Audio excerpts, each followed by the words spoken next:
Então, retornando do bloco para terminar o sexto elemento, vamos finalizar a questão dos embaixadores que existem no privado e como eles seriam no público. Então, acredito que no público. Primeiro eu usaria a estrutura que já existe daqueles que são concursados, prioritariamente. Se não tivermos por qualquer motivo, aí a gente vai buscar os demais que estejam lá, que sejam contratados pelo poder público, mas a prioridade seria para os concursados.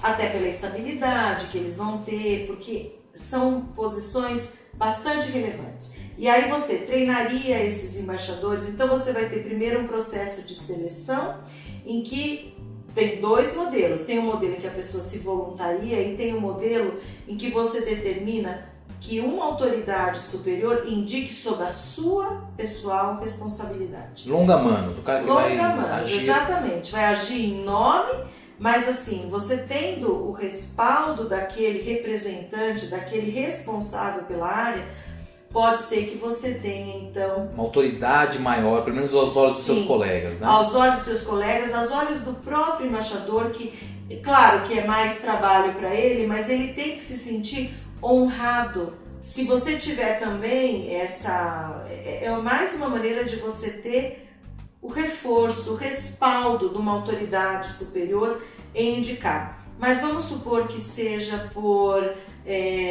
voluntariado, a pessoa se voluntaria para aquela posição. Você pode fazer um mini concurso, uma prova interna para ver quem é que tem mais aptidão, quem está mais preparado, quem tem exatamente a mesma linha de pensamento que é preciso ter, perfil. Você pode aplicar testes sobre o aspecto de recursos humanos mesmo, para ver se aquela pessoa tem os skills de personalidade que são exigidos para trabalhar com essa matéria. Tem gente que é muito boa para muita coisa e faz o teste para trabalhar com compliance e não passa. Por quê? Porque tem uma dificuldade em cumprimento de regras, tem uma mente mais livre. Se você pegar uma pessoa que é da área de criação, da área de publicidade, marketing, e ele adora seguir regra no sentido de que tudo é by the book, deixa eu ver se tem precedente, ele não cria. O criador, ele precisa ser livre, precisa ter uma mente livre, mas uma mente muito livre no compliance nem sempre dá certo. Então você tem como estabelecer ferramentas para te ajudar nessa escolha dos profissionais, e com isso você vai ter um leque grande de pessoas que vão te ajudar, você vai ter uma estrutura enxuta, você vai ter esse universo de embaixadores, fora que você vai trabalhar com os advogados públicos que estejam também à disposição, que vão poder dar todo o apoio. Eu acredito que é piamente viável que se faça, que se estabeleça esses embaixadores. Então, como que eu vou elegê-los? Quantos eu vou necessitar ter? Eu preciso pegar o governo, aquela área específica do governo e saber quais são as minhas áreas de alto risco. Para as áreas de alto risco eu vou aportar mais pessoas, para as áreas de menor risco, menos pessoas.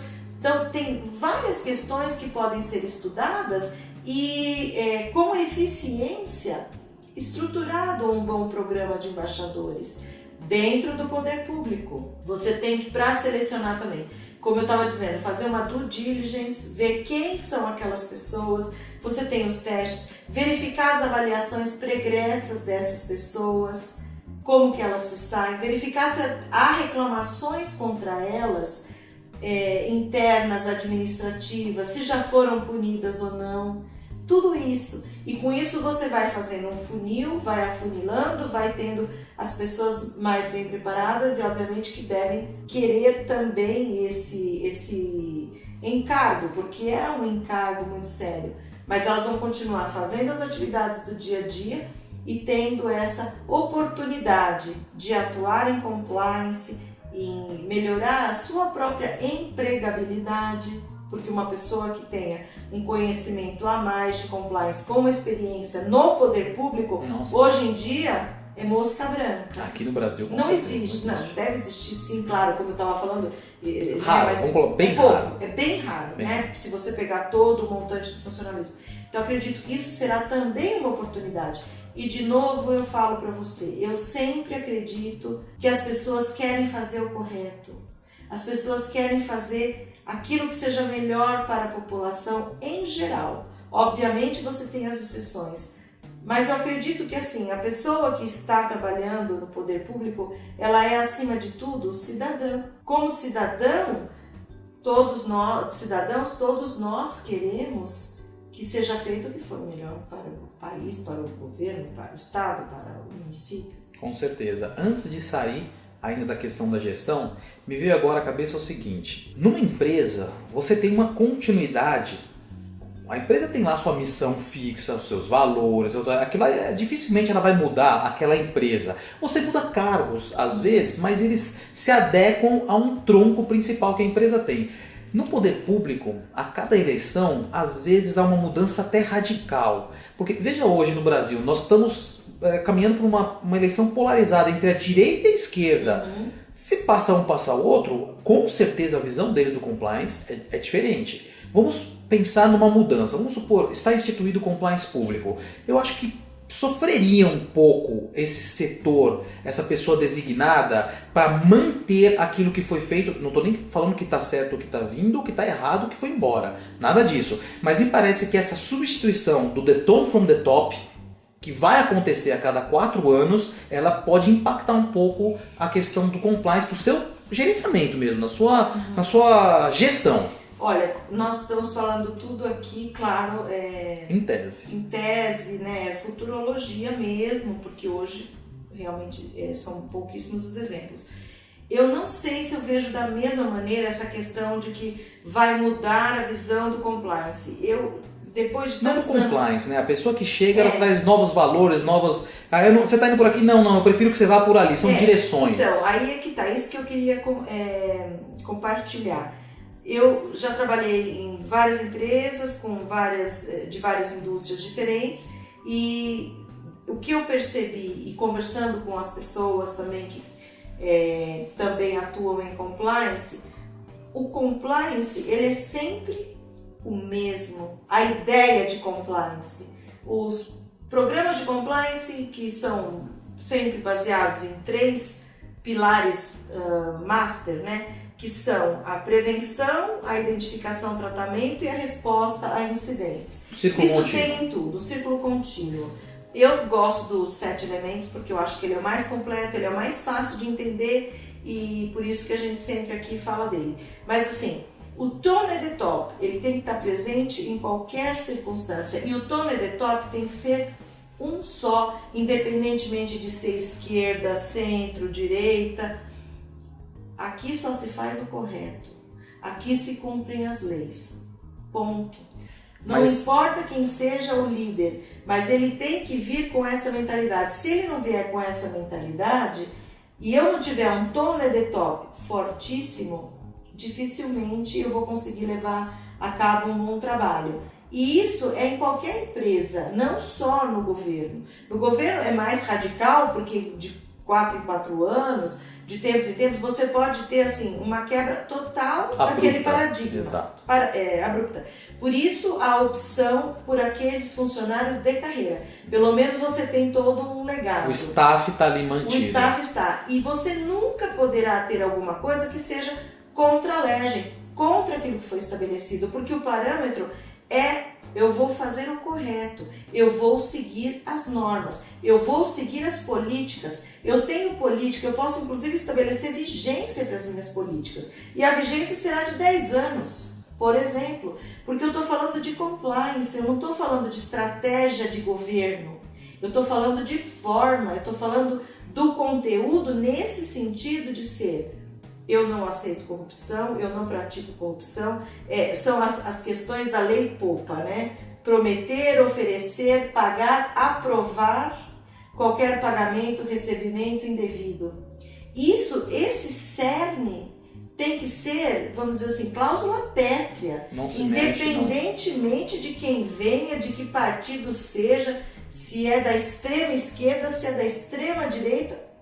Isso não pode influenciar. Concordo com a sua colocação em tese, mas você usou, por exemplo, esse paradigma. Nas empresas que eu trabalhei, você não conhece pessoas que saíram de empresas ou empregos que você falou, nessa empresa eu não quero trabalhar por causa do perfil que existe? Sem dúvida. Então, E aí está a diferença. Aí é que está a diferença. O tone de top não era nesse sentido que eu estou te falando.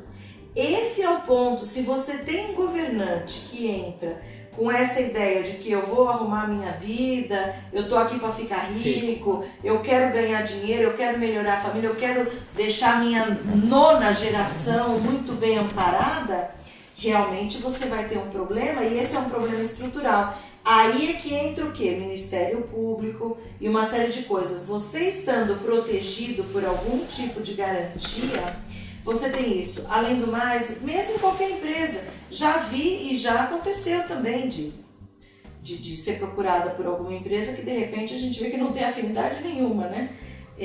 Mas assim, quando você tem essa situação, você tem que saber a quem recorrer. E outra, como em qualquer empresa, se você chegar a um ponto que entende que aquilo é demais para você ou não tem o que fazer, então tá bom, então sai, vai procurar sua turma e bota a boca no trombone. Esse é o ponto. A grande sacada justamente é essa. É isso, olha, eu uma vez trabalhei com um chefe do jurídico que ele dizia assim, eu tenho um cargo aqui, e Banespa na época, né, e ele falava assim, se eu sair por um motivo qualquer que seja, tudo bem, eu saio, vou para minha casa e me aposento, tudo bem. Porém, se eu sair porque alguém quer fazer alguma coisa errada e eu não estou permitindo, eu saio. Só que eu saio e convoco uma coletiva de imprensa no dia que eu estou saindo. E nos dias de Lava Jato a gente pode ter pelo menos a esperança de que a coisa vai pra frente. Sim, de ter efetividade. E é isso, hoje a gente tem imprensa, tem tudo. Aí você vai me dizer, mas isso vai ser um risco para você. Vai ser. Por isso que eu digo que essa pessoa que entre para esse determinado cargo, ela tem que ter alguma proteção. Qual é essa proteção exatamente? Eu não sei. Se vai ser mandato, vai ter um período fixo de tempo de mandado, o que seja, mandato. Você vai ter que estabelecer qual será a proteção que vai ser dada a essa pessoa. Mas ela precisa ter uma garantia, e inclusive de ela não pode ser aquela demissível ad nutum. Não pode. Esse é o ponto. Não tem. Tem que ter uma diferença. Vamos então fazer concurso público? Vamos então fazer concurso público e faça um concurso de provas e títulos, alguém que tenha experiência, vamos fazer como se deve. Eu tenho certeza que, embora eu não saiba a fórmula, eu sei que dá para fazer. Sem dúvida. Ótimo, acho que podemos fechar o sexto. Vamos para o sétimo elemento? Vamos para o sétimo elemento. Reporting. Para quem? Reporting para quem? Quando a gente fala desses comitês, são comitês de trabalho. Você vai estabelecer quem será o membro desse comitê. O ideal é que sejam os membros mais altos da sua específica área.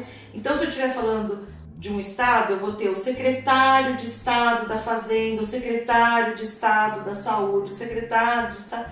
Vou ter esse público ali, que é o mais alto nível, que é para tomar a decisão. Então, esses comitês que a gente se referiu ao sexto, são comitês executivos, comitê para tomada de decisão, para a solução do problema. Uma vez resolvido isso, é preciso fazer o report. Para quem que eu vou reportar? Então, eu fiz esse comitê chegou à conclusão de que aquele problema ocorreu por um problema na segurança pública.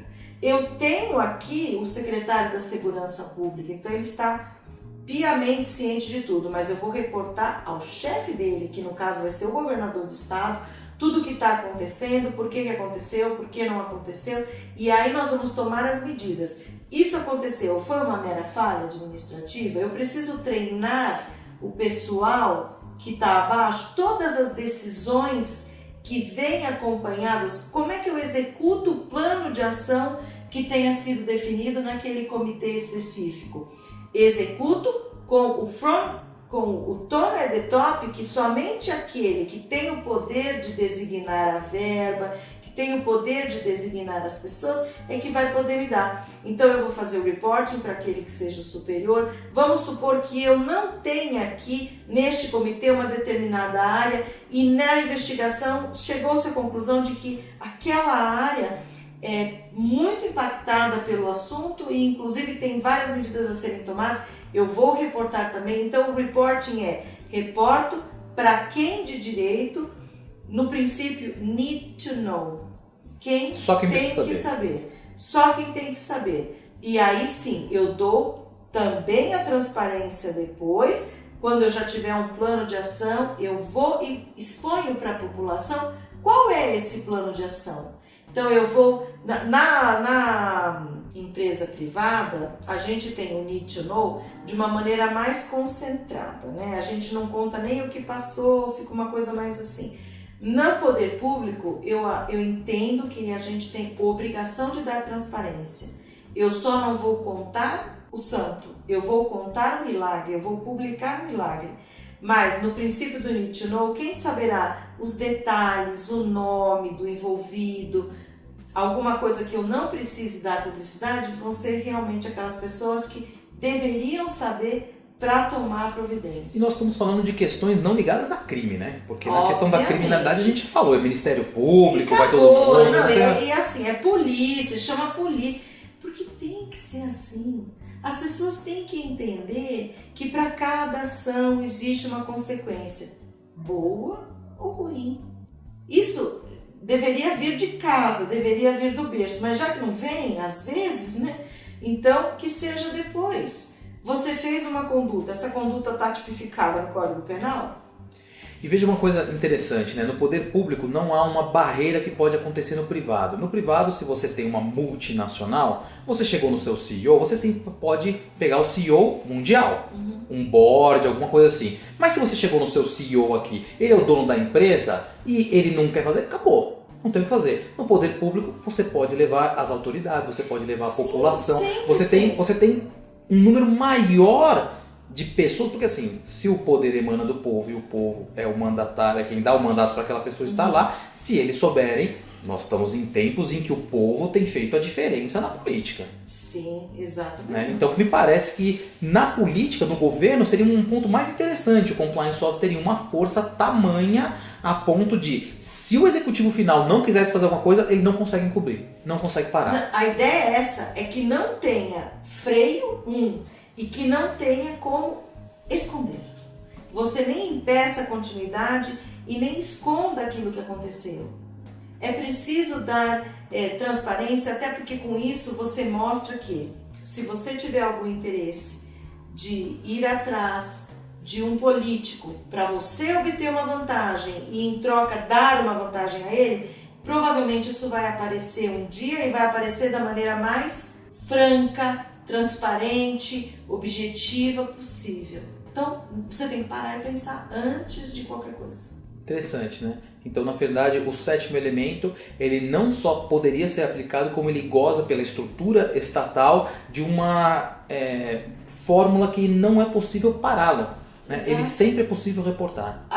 Exatamente isso. Então, quando a gente fala, quem é o líder supremo? O líder supremo é o povo. Como que eu chego no povo? O Ministério Público representa o povo, a imprensa tem como divulgar, exatamente. Aliás, eu falei agora de dois que são conhecidos como os quartos poderes. Não sei quem é o quarto, quem é o quinto. Mas é Ministério Público e imprensa. São os órgãos que podem efetivamente ajudar. Inclusive, é muito comum você chegar a essa conclusão.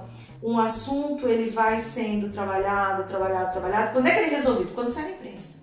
Saiu na imprensa, pronto. No dia seguinte você tem a exoneração, você tem demissão, você tem afastamento. É assim. Reporting e um pouco, só para fechar tudo, falando de todos os elementos, reporting e o sexto elemento, o sexto e o sétimo elemento, estou saindo. Então assim, chegou ao final, porque eu gostei muito da sua colocação no começo dos blocos anteriores que a gente fez, que falou assim, não é só sobre o pré, então eu sou candidato, eu quero ter compliance aqui, é durante, mas no depois. Assim, perdi a eleição, ou reeleição, ou então fiz os meus 8 anos e não vou me reeleger e vai vir um outro.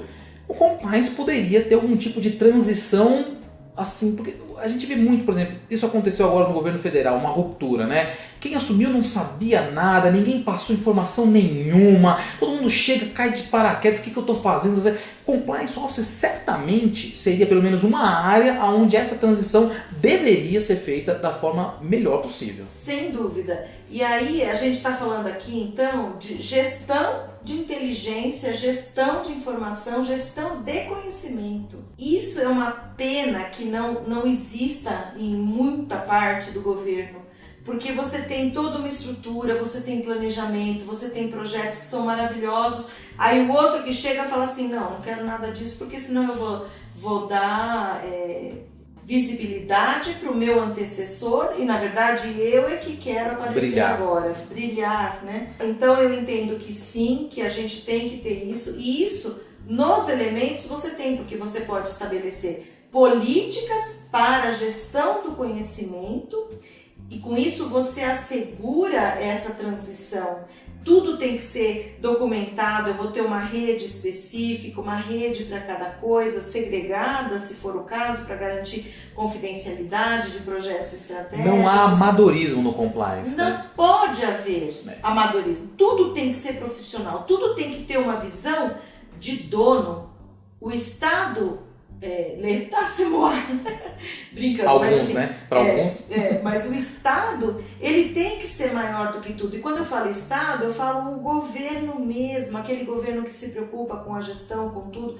Claro que é tudo muito grande. Por isso que eu falo, como é que a gente come um elefante? Pedacinho por pedacinho. Eu vou fatiando e com isso eu vou trabalhando. Então eu vou ter o programa de compliance dentro da Secretaria de Estado da Saúde, dentro da Secretaria de Estado da Educação, e tenho o macro também, e eles se falam. Outro dia mesmo a gente estava falando, vamos pegar a mandala do programa de compliance dos 7 elementos e aplicar num determinado issue que apareceu ali. Então ele necessitava de um deep dive. Eu posso fazer um deep dive, um aprofundamento da minha análise para os assuntos, por exemplo, de contencioso, eu posso fazer para trabalhista, eu posso fazer para tributário, eu posso fazer para tudo que eu queira. E assim, o que eu queria fazer eu fecho, né? Então, no reporting, eu conto para quem eu tenho que contar aquela situação e essa pessoa, uma vez informada, ela é obrigada a agir.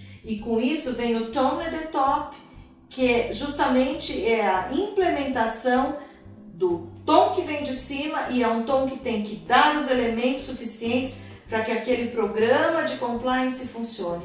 E com isso você tem a roda girando, um PDCA contínuo, e isso é que a gente quer ver, não é? É isso que a gente quer ver, como cidadão. Com certeza. Então, na verdade, longe de exaurir o tema, né? Longe de, pelo menos passamos aí, né, uma boa pincelada. Sim, é uma pincelada. Uma pincelada, com tem certeza. Muita coisa, com né? certeza. Mas, finalizando, o compliance deveria estar no poder público. É totalmente aplicável, viável e necessário. Maravilha. Obrigado, João Rogério. Obrigada a você.